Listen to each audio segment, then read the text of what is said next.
mahmaahda oo lagu tiriyo qaybaha suugaanta middood waxay ku timaadaa erayo kooban oo murtida ay ku hulban yihiin darteed loogu xiso loona adeegsado. dadka kolba ruuxii adeegsanaya waxay xusuustiisa ku soo dhacdaa duruufihii ay ku dhalatay kuwa u egi kolkii ay isaga ama qof kale oo markaas la hadalhayo la soo gudboonaadaan. dood iyo dacwad haddii ay tahay, waano iyo waxu sheeg haddii ay tahay, xodxodo iyo xaal dhallinyaro haddii ay tahayba, ruuxa Soomaaliyeed wuxuu mahmaahda u soo qaataa inuu hadalkiisa ku culaysiyo.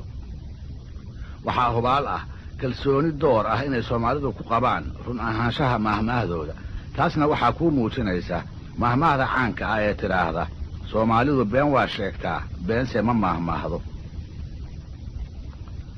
kullow sidaan soo sheegay, mahmaahdu waa erayo kooban oo murtidooda loogu xiso.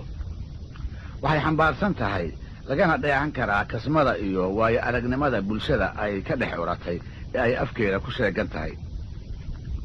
dhab waxay u muujisaa ummadda ay kolba ku dhex dhalato hiddaheeda iyo qaabka nolosheeda.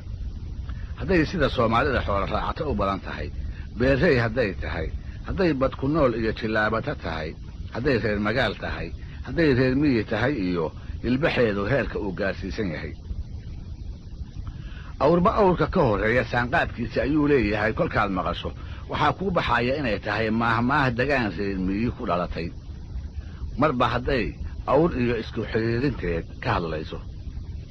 ninuu aqalkiisu quraarada ka samaysan yahay dhagax tuurtuur uma eka waxaa iska caddaana mahmaah reer magaal inay tahay. maxaa yeelay aqal quraarada lagu dhiso magaalo unbaa u aana ah. sidoo kale mahmaahda tiraahda baddhacmaluu ku hurdaa waxaad garan kartaa bulshadii ay ku dhex dhalatay inay ahayd jillaabato dhaqaalaheedu uu badda ku xidhan yahay, waxa ku dhex qarsoonna ku xisaabtanta. waxay mahmaahdu in badan nooga iftiimin karaysaa ummadda ay kolba ka soo jeedo dabeecadaha kuwa la fiican iyo kuwa ay darrowdo.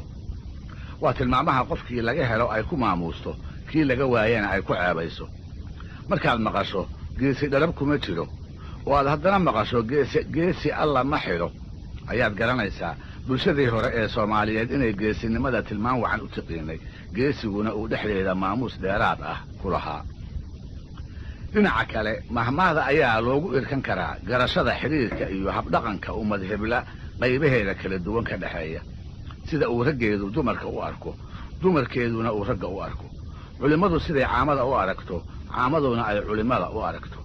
dhallinyaraduna siday waayeelka u aragto, waayeelkuna uu dhallinyarada u arko, habka ay tahay inuu waalidku warasada ula dhaqmo iyo sidoo kale sida ay tahay warasadu inay waalidka ula dhaqanto. dhankii aad ka eegtaba mahmaahdu waa kitaab idil oo si hagar la'aana intuu isugu kaa furfuro isuguna kaa fidiyo aad in doora kaga ogaan karayso taariikh bulshadeedka ummaddeenna iyo horumarka dhinacyada kasmada iyo nolosha ee ay soo martay. tix iyo tiraab faneed haddii ay suugaani u kala baxdo waxay mahmaahdu raacsan tahay bahda tiraabta. sidaas oo ay tahayna waxaa jira sida habdhaca iyo qaafiyadda meele ay mahmaahdu maansada ka salsalowdo, waxaana lagu malaweyn yahay mahmaah waliba kolkii ay baxaysay xaraf xarfaha ka mid ah inay ku baxday, shaqal ama shibana kuu doono ha ahaadee. tusaale ahaan mahmaahda ah erayna la kala odhan og, eebbana la kala baryi og, waxay ku socotaa xarafka alifka. waa baahanahay bakhtiga looma cuno, waxay ku socotaa xarafka ba'da. hal nin la toosanin nin la tuur leh, waxay ku socotaa xarafka ta'da. dhegi meel dheer bay ku dhacdaa, dhagaxna meel dhow waxa ay ku socotaa xarafka dha'da. gees lo'aad kulaylkaa lagu gooyaa, waxay ku socotaa xarafka ga'da. kasnaagood oo kadaloobra kaaga dambeeyey kaad ku ogaydba ma aha, waxay ku socotaa xarafka kaafka. wiilkaaga walaal kala haw, walaalkaana wiil kala haw, waxay ku socotaa xarafka wowga. madax muuqda iyo mindi saawira midna lagama samro, waxay ku socotaa xarafka miinka. subax iyo sadar, subax baa badan iyana waa mahmaah qaafiyadaysan oo xarafka siinka ah ku socota. qaafiyadda mahmaahdu halka ay sida weyn uga muuqataa waa qaybta saddexleyda loo yaqaan ee dad ama dabeecado isku mid ah inta la israaciyo tilmaan qura la wadaajiyo. bal u fiirso saddexleydan tiraahda saddex baa rag ugu liita: matoshe, matashiishe iyo matashade tanna u fiirso saddex lama raaco ma horeeye ma hambeeye iyo mahaasawshe tanna u fiirso saddex baa boqornimo kaa qaada gar leexsan gacan guran iyo guddoon jilicsan dadka macnaha qaafiyadda yaqaanay markii ay saddexlay maqleenba gartay tan hore inay ku socotay xarafka ta'da tii labaadna xarafka ha'da tii saddexaadna xarafka ga'da boqolaal kuwaas la mid ah oo waxaa la heli karaa sidaas aanu soo tusaalaynay qaafiyad u leh astaantaas iyada ahna maansada la wadaagta dhinac kale waxaa iyaguna jira boqolaal dhigooda ah oo qaafiyad la'aan la adeegsado suuragalna ay tahay sidii hore oo loo yidhi inta la iska iloobay in dulucdii iyo ujeeddadii ay lahaayeen oo qura lagu yoto'ay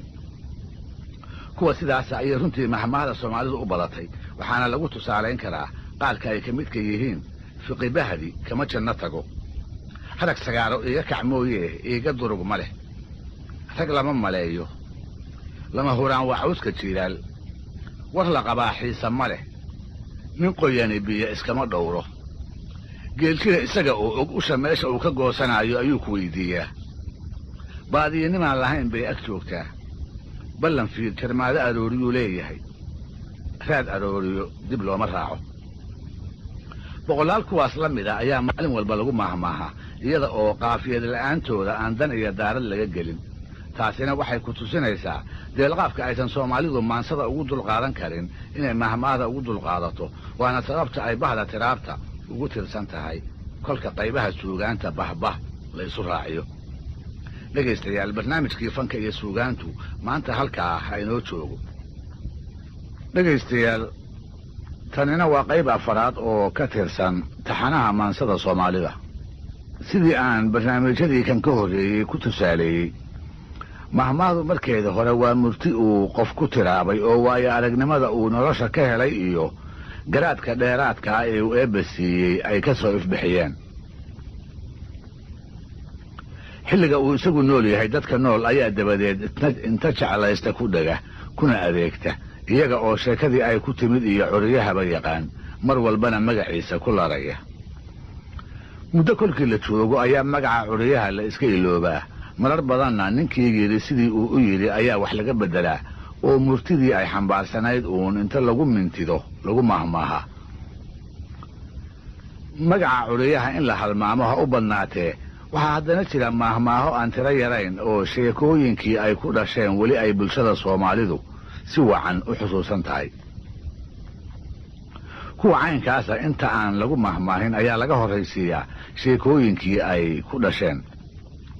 qofka inuu yidhi loo tirinaayo oo aan magaciisa la aqoon darteed waxaa la sheegaa lab ama dhadig kuu ahaa da ahaan dhallinyaro iyo waayeelkii uu ahaa ama qaybaha bulshada midda uu ku abtirsado hebel hebel wuxuu yidhi halkii laga odhan lahaa waxaa la yidhaahdaa ninkii wuxuu yidhi ama naagtii waxay tidhi ama odaygii wuxuu yidhi ama wadaadkii wuxuu yidhi iyo wixii la mid ah sheekadii ay ku timid iyo mahmaahda markii la sheegana waxaa loo gondadegaa arrinta lagu xusuustay ee markaa lagu keenay mahmaahaha caynkaasa ee sheekadoodii la hayo curiyihiisi aynu iska halmaannay ma aha kuwa tiro yar waxaana lagu tusaalayn karaa qaarka soo socda annaga oo mar walba waa siday ku macaan tahay sheekada iyo mahmaahda ay reebtay sheekada horraysiin doonna waxaa la yidhi waxaa jiray bulshada soomaaliyeed ee badku noosha ah qoys ka tirsanaa degganaana xeeb ay kalluunka iyo wuxuu rabbi ugu daro ay ka daban jireen maalin walba cirka oo xiddiga leh ayaa waxaa hawshaa isu raaci jiray odayga reerka iyo wiil uu dhalay oo barbaar ahaa iyaga oo ku helan qalabka xoolaha badda ku dhaqan lagu jallaabto dadka badda ka xoogsadaa siday og yihiin waa hawl dhib badan oo loo baahan yahay qofka meherad ka dhiganaya inuu dulqaad dheeraada ku tilmaanaado waxaa suuragal ah maalin idil iyo ka badanba shabaagtii aad tuuratay inaan waxba kuugu dhicin dabadeedna adiga oo gacmo maran la duluglaynaya aad fiidkii gurigaaga ku soo noqoto hawshaas oo kale waayeelka ayaa u adkaysta oo dhabar u yeelan karee dhallinyaradu ma jecla kumana raagto sidaa darteed inankii barbaarka ahaa wuxuu aabbihii la kallahaba waagii dambe ayuu baddii iyo kalluunkeediiba jinnigii isha caddaa ka necbaaday galabtii dambe qararka xeebta qar ka mid ah labadoodii oo dul dhakoola sugaayana qalabkii ay saaka badda dhex dhigteen inay wax ugu dhacaan ayuu wiilkii su'aal aanu filayn odagii ku soo tuura wuxuu yidhi aabbow aakhiro shabaag ma la dhiganaya odagiina intuu duluucda su'aasha gartay ayuu ugu jawaabay maandhow ninna maan la'aan meel uma fadhiyo taasoo noqotay maahmaah markii la sheegaayo lagu bilaabo odagii wuxuu yidhi dhallinyaradana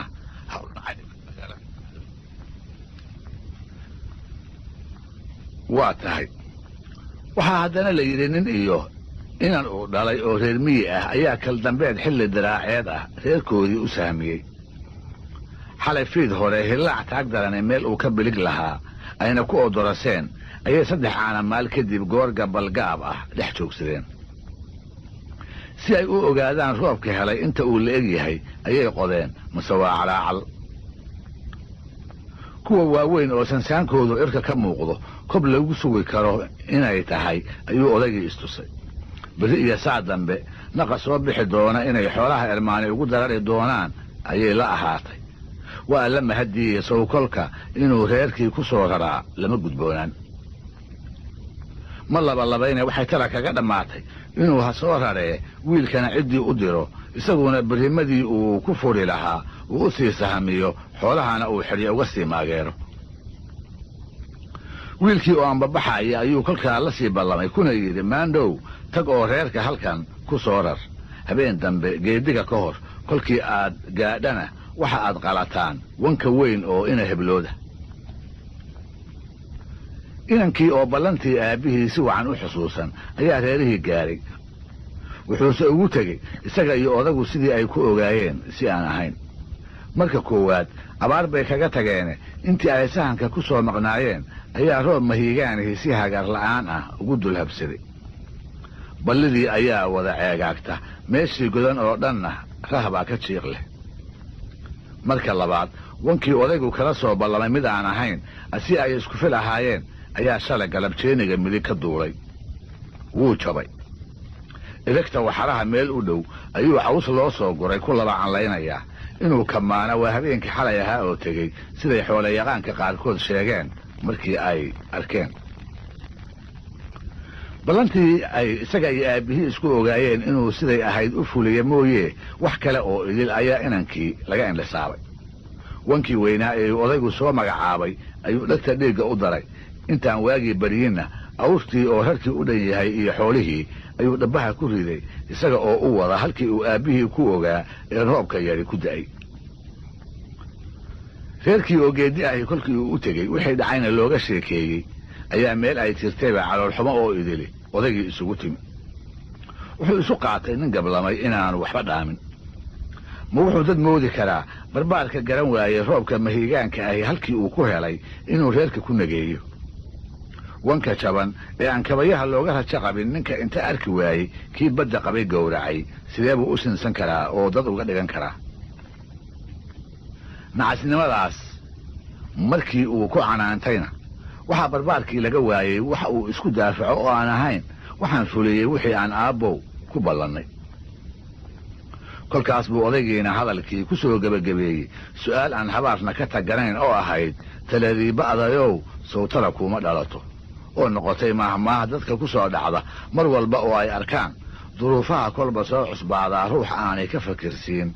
waxna ku dhaline isaga dhaga uun hadal waa laysku ogaa wax badanise ay iska beddeleen dhegaystayaal barnaamijkeennii fanka iyo suugaantu halkaa ayuu maanta noogu idil yahay waxaad sugtaanba waa qaybta shanaad iyo tusaalayaal ku saabsan mahmaahaha sheekadoodii la hayo asii dadkii curiyey la halmaamay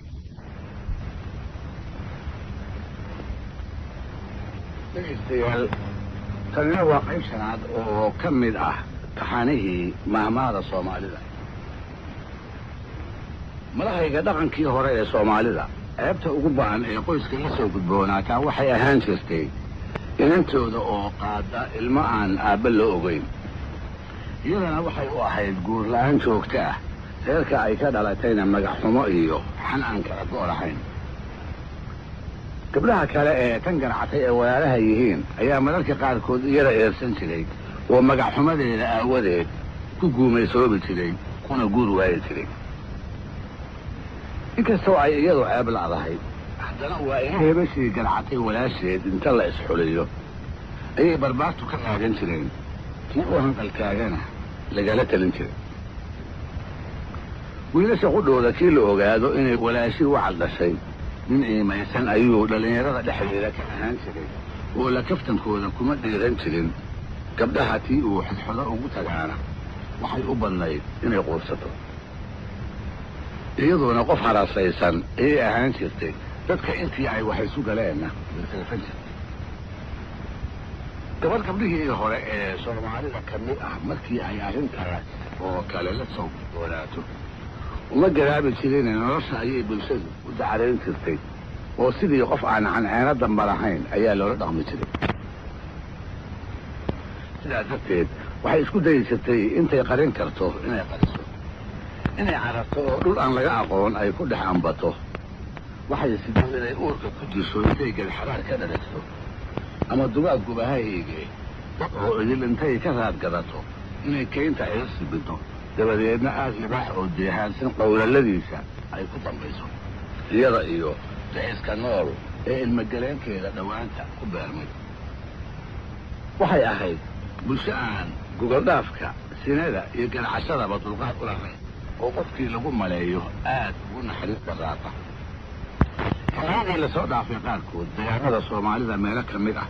ayaa haweeneyda la qabo oo inta foolata degdeg u umuli weyda waxay daliil uga dhigan jireen ilmaha ay dhali la adaghayd ninka qaba mooyee nin kale inuu ka dhalay hada oo geeri iyo nolol geerida u dhow ayaa waxaa lagu qasbasiday inay sheegto inaanu jirinba nin ay u badan tahay oo aan kii qabay ahayn waxaa laga dhaadhicin jiray haddii ay sidaa yeesho oo dhabtii ninkii cunuga ka dhalay ay magac dhowdo inay soo kala fududaanayso oo ay ilmuhu sahal ku soo dhaafi doonaan bulshadii xilligaas ee dabtaa u dhaqmaysay ayay inan yaari ku dhex garcatay gabdhihii ay asaaga ahaayeen wixii ay markaas oo kale u bareeri jireen way ku dhici weyday waxay malaha ka fulayowday dhuunkaal intay magowsato inay isku disho iskuna dhimato waxaa ku go'aansan weyday inay nafteeda habar dugaag u hibayso maxay yeeshay kolka waxay ku tashatay intii ay qarin kartana inay qariso reerahana ay sideedii hore isaga dhex joogto tu kale oo walaasheeda korna uga weynayd ayaase gabadha waxaa ku soo kordhay hagaag u garatay waxay la sheekaysato ee waxay xoogaantaba ugu dambaystii runtii ayay ka ogaatay waxay u qiratay ilmo nool oo aan meher xalaala ku beermin inay uurkiisa leedahay waxay u raacisay walaaley hay sheegin codsigaas oo ay iina kaga jawaabtay anigu ku sheegi maayee 5 bilood iyo ku sheegin oo noqotay maamaha la xusuusta mar walba oo lala kulmo ruux ay la tahay inuu qarin karo amaba ay dadka kale u qarin karaan adan uu isagu eedeeda lahaa oo kullay gadaalka uu eelkeedu soo ifbixi doono iyada oo aan celina dabool saari karin isla xilliyadaas aan hadal hayno dumarkii iyo raggii hore ee soomaaliyeed waxay ka dhowrsan jireen inay carabka ku dhuftaan laboodka iyo dadigoodka dareenka isu soo jiida ee jacaylka la yidhaahdaa inuu hayo amaba haleelay si kasta ha isu rabeene dhif bay ahayd amaba maba dhici jirinba meel fagaaro ah in jacaylka hebla ama jacaylka hebel af muggii lagu qirto iska daa laba ruux oo isu cusube ninka iyo haweenayda tumanka isu dhalay ayaan marna waa ku jecelahay gabdhahooda la soo mari jirin ninka haddii waxaas oo kale laga maqlo sidacsani iyo leednimo ayaa lagu xaman jiray dumarkana waxay ku cambaarayn jireen min jacayl oo bulshadaas iyada ah aan gogoldhaaf waxba uga sokayn xataa maansayahanadeenii raacatada ahaa kuma dhiiran jirin inay hiddaha ka bayraan sidaa darteed ayaa maansada jacaylkaa loogu sheegi karaa ujeedooyinka maansadeena midda ugu baaxadaysa waxay kala lahaayeen jacayl dhabbaa wax ku alaladay maansadoodana aan kala xishoonin waa raago ugaas iyo weerar bulxan oo looga tegay gabayo qurux badan oo haddii aanay ka sarrayn la garab dhigi karo maansada caalamiga ah ee dareenka jacaylka lagaga hadlay xilligaas isaga ah ayaa isxidxidasho dheer kadib waxaa la isa siiyey inan iyo inan meherkoodii iyo aqalgalkoodii oo biyogu ku mudaysan ayaa inankii waxaa lagu daray cod dhallinyaro badan ka kooban oo gudab hore reere ka hayay lagu duuliyey. dhiig iyo geelba waa u duuleene rabbigarabkoodii ayuu ka baxay. inta laga dignayn helay ayaa wax la dilay, wax la dhaawacay iyo wax la baqay eryey laga dhigay. fiiggii jabkaas ka nabad galay qaar ka mid ah oo goor galabgaab ah reerihii yimi kolkii la waraystayna waxay tiriyeen raggii laga dilay, waxayna ku dareen bila ka hor barbaarkii gabadha la siiyey uga dhowna la aqalgeli lahaa. gabadhayna geerida barbaarkeeda markay maqashay ayay ishayn kari weyday. dareenkeedii dhabta ahaa ayay qarin kari weyday. ilmadiibaa iyada oo aan is ogeyn indhaheeda ka soo burqatay. markii dambena yaan lagula yaabin intay malaha istiri ayay aqalkii hooyadeed dalaq tiri oo boohin iyo baroor af labadii yaada. aabbaheed oo meelaha ka dhowaa ayaa inta u galay weydiiyey waxa ay la barooranayso. iyada oo weli iqad leh ayay sababta runta ah ilan ma sheegi kartee waxay tidhi aabbow wargigii inay heblood ahaa soo shalay dawaaca ma cunin. dhegaystayaal waa qaybtii lixaad taxanihii mahmaahda soomaalida, waxayna ku saabsan tahay mahmaahda qaarka la garanayo sheekadii ay ku soo baxday ha yeeshee aan la aqoon ciddii laga maqlay markii ugu horraysay ama tiri. labada qof ee qoys kasta tiirdhexaadka u ahi waa aabbaha iyo hooyada. waxaan haddaba cidna ka qarsoonayn inay jiraan howlo uu mid waliba gaar u leeyahay oo weyna u fududeeyey markii uu abuurka aadanaha guddoonsaday. howlaha muruqa u baahan amaba nolosha halis gelin kara ragga ayaa lagu halleeyaa saa isagaa ka bixi kare. haweenkuna dhinacooda waxa ay ku taagan yihiin howlaha hoose ee reerka oo inkastoo aanay muruq badan u baahnayn halis badanina ugu sugnayn aan iyaga mooye cid kale oo u beeqdhigi kartaa jirin. markaa sidaas leeyahay waxaan maskaxda ku hayaa qoyska soomaaliyeed, gaar ahaan kii reer miyiga ahaa ee sayga iyo afada ay howluhu sida caddaanka ah ugu qaybsanaayeen. haweenayda howlaha hoose ee reerka kuwa aan loogu tegin waxaa ka mid ah korinta carruurta. waa hawl dhib badan. raggana waxaa ka garaabi kara oo keliya ninkii intay afadiisa u mulraacday isaga iyo kii ama tii ay dhashay ay ismuteen rajaha koriyey. aabbuhu waa kaaliyahune hooyo unbaa carruur korin kasta oo iyada oo aan ruhu iyo haha toona odhan galab aan indhaha kala ahayn barbaar ka soo saari karta. inkastoo ay arrinay sidaa tahayna waxaa jira rag soomaaliyeed oo aan taa dumarka ku tixgelin, una haysta kaalinta ay iyagu qoyska kaga jiraan inay midda dumarka ka culus tahay, reerkuna uu iyaga qurax ku taagan yahay. waa ragga mar walba dumarka dhaliila oo iyaga iyo carruurta xagga garaadka indhaquna ku wada eega. raggii sidaas ahaa nin ku jiray oo reer miyiga soomaalida ka mid ahaa ayaa waxaa beri ka ilheshay haweenay u dhexday oo uu doqonnimo ku caayi jiray mar walba oo uu u fiirsado sida ilmaha ula dhaqmayso. wiil aan weli gurigiisii hore dhammaysan ayay haysataa. hadduu aqalka u dhex jiifo, hadday xambaarsan tahay iyo hadday naaska u dhigaysaba intaba waa la hadlaysaa oo sidii qof weyn bay ugu sheekaynaysaa. mar intay su-aal weydiiso ayay jawaabtii uu odhan lahaa intay dhex tiraahdo iyadu u tidhaahda. marna waa kilkilaysaa oo af aan ilka lahayn intuu banneeyo ayuu qosol dhagdhag leh ka wareeya. mar isaga oo hurdo intay ku foorarsato ayay uga warantaa waayaha reerkooda ama dhacdo maantaa cusub oo ay maqashay. hebelow waa ninkan iska hurdee waxa dhacay ma moogtahay intay ugu bilowdo ayay wixii dhacay oo teelteela af carruureed ugu sheegtaa. markuu oodo way u heestaa oo jacaylka ay u hayso dhagaha ugu shubtaa. imri dheer iyo rag oo ka soo baxana way ugu ducaysaa. markaas buu aamusaa oo sidii waxa ay leedahay qof garanaya xaggeeda u soo wada jeestaa. abbaal kadibna kor iyo hoosba inta ka xasilo hurdo dhag yidhaahda. ninkii iyada qabay waxaa oo yeli way la siloonaayeen. wuxuu rumaysnaa carruurta oo lala hadlaa carruurnimo uun inay tahay. iyada oo canugga la hadlaysa markuu arkaba wuu caayi jiray, wuxuuna ku tilmaami jiray dhallaamo isarsika iyada iyo wiilku inay yihiin. wuxuu garan kari waayey sabab loola hadlo ilmo dadab ah oo af kala daaya aan hooya iyo aabbana weli baran. maalintii dambe ayay ku tashatay inay iyadu ka gar leedahay inay tusto oo dhaleecayntiisu ay gardarro ku tahay. waxay goosatay maalin gelinkeedna allaha ka dhige isaga iyo wiilka yar inay isaga tagto oo sababay yeeshaa suuragal ma ahayn dhaqankii reer miyiga soomaalida ilmo da'daasa inay hooyadu aabbaha uga tagto ninkii yaalaana wuxuu ahaa nin dumarka ku tirsan neef la qalo ari la liso iyo isaguba hadhale ilmo yar oo la hayo saddexduba ma ahayn waxyaaba ninkii soomaaliyeed ee xooloraacatada ahaa laga fili karayay ama ay cid kalaba la dhici karaysay sidaa darteed bay haweeneyda inta wiilkii seexisay ninkeedii oo geedaasanaya ugu tagtay kuna tiri reerahaas muuqda ayaan riyo iiga goosmay ka soo soocanaya degdegna waan u soo noqone wiilka iiga warqab hadda waa hurdaaya hadduu tooso haweeneydii oo aan weli indhihiisa ka qarsoomin ayay boolinta wiilku dhegihiisa ku soo dhacday dan uma ogelin sidii waxaan maqlayn buu iska dhigay marba marka ka dambaysa boolinta wiilku waa sii kordhaysaa dumar iyo carruur uu u diro ayuu hareeraha ka eegay mase isaga mooye qof kalaba carrada kama dhowaa mar kale ayuu iska dhaga tiray isaga oo filaaya kolkuu daalo inuu iskiisaga aamusi doono waabase ka sii daray wuxuu isiri war waxaani wax ka badane armaa wiilka bahal qaniine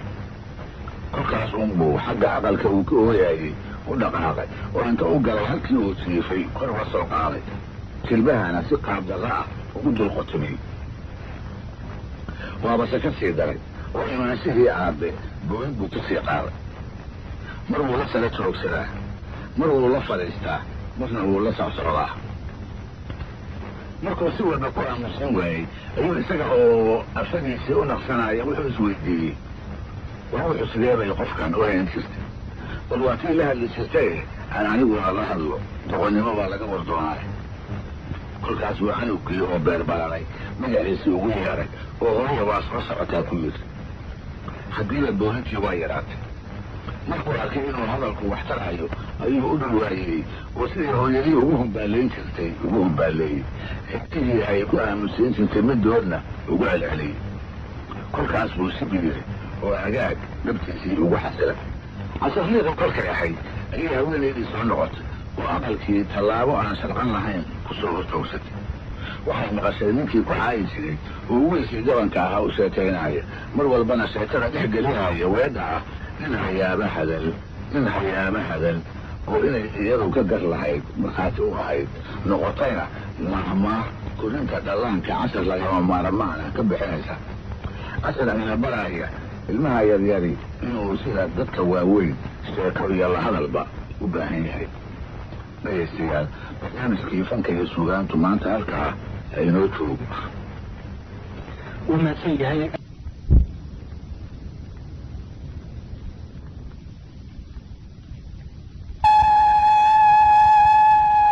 dhegaystayaal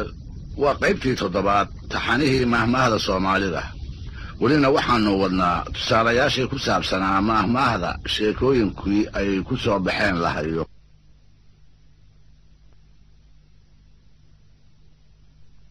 bulshada ugu filan yihiin dartood ayaa lagu weyneeyaa kuwaasoo ay ka mid yihiin barashada qur-aanka kariimka ah ka jawaabidda wixii bannaan iyo wixii xaaraan ah wacdiga iyo qeexidda sida ugu wanaagsan ee eebbe loo caabudo isu mehelinta ragga iyo dumarka isguursanaya qur-aanku akhrinta wixii buka u xirsixirka reeraha iyo xoolaha iyo dhammaan wixii waxaa la mid ah ee culimo mooyee aan caamadu waxba ka aqoon markay soo muuqdaan ama dikirsanaantooda meel fog laga maqlo fadhiga ayaa looga kici jiray oo xoolaha reerku haysta neefka ugu shilis ayaa loo loogi jiray cidda ay martiyaani cid ay baraka u soo hoyatay ayay isu haysan jirtay intii ay la joogaanna wixii ka soo oodma oo masalooyin diineed ah ayay caamada ka jaahil bixin jireen maalinta ay tegayaan waxay u badnayd xoolo nool oo ay kaxaystaan in la guddoonsiiyo nin habaaran mooyee nin kalena codsigooda kuma gacan sayri jirin waxay bulshadu u haysatay inay wadaadadu yihiin koox cabsida eebbe ku weyn tahay oo wixii ay ka durraansadaan ka heli og ciddii ay u duceeyaanna laga aqbalo arrintu guud ahaan sidaa ha iska ahaatee haddana mararka qaarkood waxay bulshadu dareemi jirtay ragga qaar huga culimmada ku mariiman oo tusbaxa iyo kitaabka aan gacantooda waana laga waayin isla markaasna aan cabsida rabbi ku weynayn. muuqa culimmada ha lahaadeene sida caamada ayay u dhaqmaan oo boolidana kama caaganaadaan, wixii uu eebba reebay inay ku dhacaanna caanoma ka badan. uur iyo af kala duwan markii lagu hubsadana quursiga culimmada toosan ayay dibadyaal u noqon jireen, xanta caamaduna waa u dheerayd.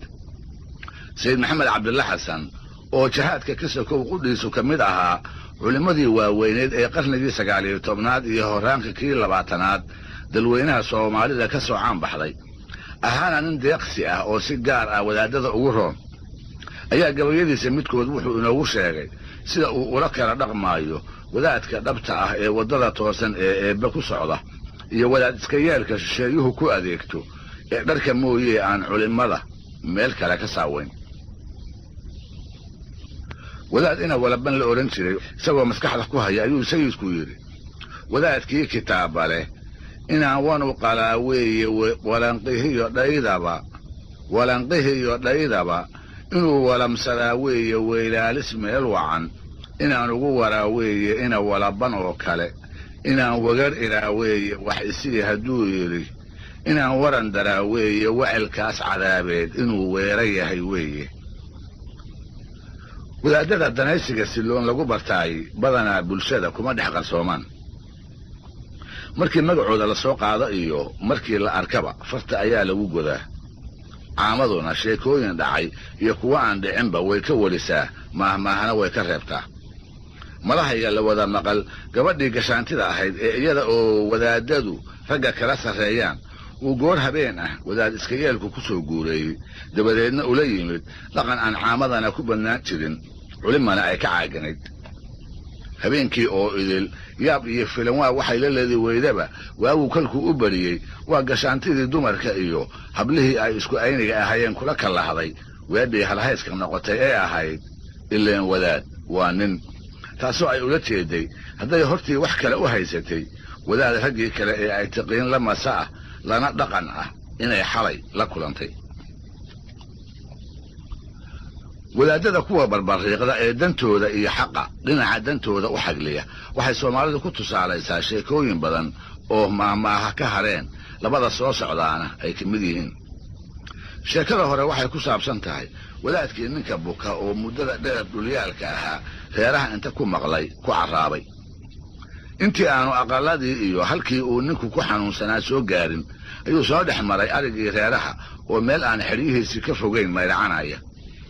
riyo iyo ido, orgi iyo wanan, sabeeno iyo ceesaamaba si wacan buu indhaha ula raacay. wuxuu cabbaar ku dheegagay una bogay wan idaha ku jiray oo joogaa ah galaalaana, badhiduna intay ballaarkii ka badatay ay xaglaha ku dhowdahay. isaga oo aan is ogeyn ayuu candhuuf ay hamuuni ka keentay jug siiyey, kuna taamay neefkaas inuu caawa hilba ka cuno. reerkii markuu gaaray oo rag iyo dumar wixii joogay ay isnabdaadiyeen ayuu ka waraystay ninkii ka xanuunsanaa siduu ku dambeeyey. waxay u sheegeen inuu shalay iyo maantaba ka soo daraayey, waxayna ka codsadeen inuu u galo oo isagaa sheekhahe wixii lagula tacaali lahaa uu u sheego. isna wuu yeelay oo ninkii ayuu u galay. wax yar kadibna intuu ka soo baxay ayuu xigtadii sugaysay wuxuu ku yidhi, waxaa u daawo ah wan galaalan oo isla caawadan laga fuud siiyo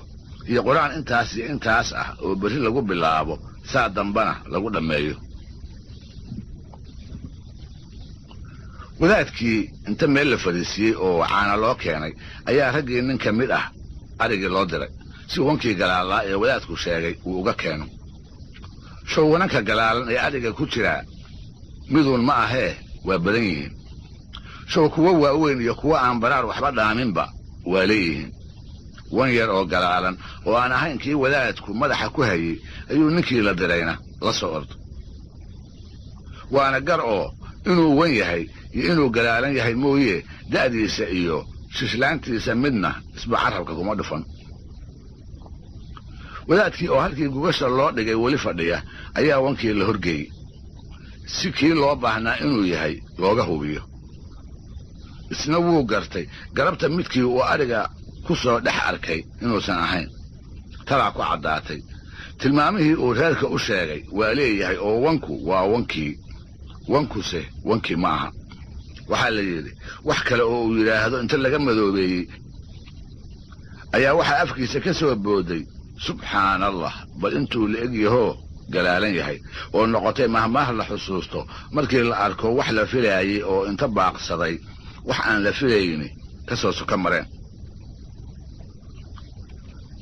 sheekada labaadna waxay ku saabsan tahay wadaadkii nimanka dacwada isu haysta u garnaqay oo inta kitaabada u furfuray xukunka riday, isla goobtiina isla dacwadii inta ku noqday xukun kale ka soo saaray markuu ogaaday isaga qudhiisu dhinacii eedda qaaday inuu ka mid yahay. waxaa la yidhi nin baa beer tabcaday, dabadeedna masago fiican ayaa uga baxday. isaga oo aan weli goosan ayay inta soo gashay waxaana ka dhigtay lo aan lala joogin oo meel aan u dhowayn ka soo fooftay. ninkii beerta laga cunay iyo kuwii lo'da lahaa ayaa dabadeed arrintii ku kala bixi waayey oo hadalkiina ka taagtaagmay. raggii halkaa joogay ayaa markaa labada dhinac kula teliyey inay shareecada iyo diinta eebbe ku kala baxaan. waxayna farta ugu fiiqeen wadaad geyiga wax ka deganaa oo halka wax ka dhaceen aan reerihiisu waxba qumban ka fogeyn. markii loo warramay dhinacyadii ishayeyna uu si wacan u dhagaystay ayuu nin meesha fadhiyey waran uu sitay inta ka qaatay dhulka ku joojiyey, xukunkiina ku dhawaaqay. wuxuu yidhi waxaan xukumay lo'da beerta cuntay nimanka lihi warankaas jooggiisa oo masago ah inay siiyaan ninka beerta leh. hadalkii oo aan afkiisa ka dhammaan ayaa qoladii lo'da lahayd nin ka mid ahi wuxuu la soo booday, sheekhow hadda lo'da beerta cuntay taaduna waa ku jirtaayo ogow. markaas buu inta warankii laacay dhulka jiifiyey oo xukunkiisii hore inta mid kale ka dambaysiiyey intii dhegaysanaysay wuxuu maqashiiyey la jiifiyaana bannaan, oo noqotay mahmaah markii garsoor xumo la dareemo xusuusta soomaalida ku soo dhacda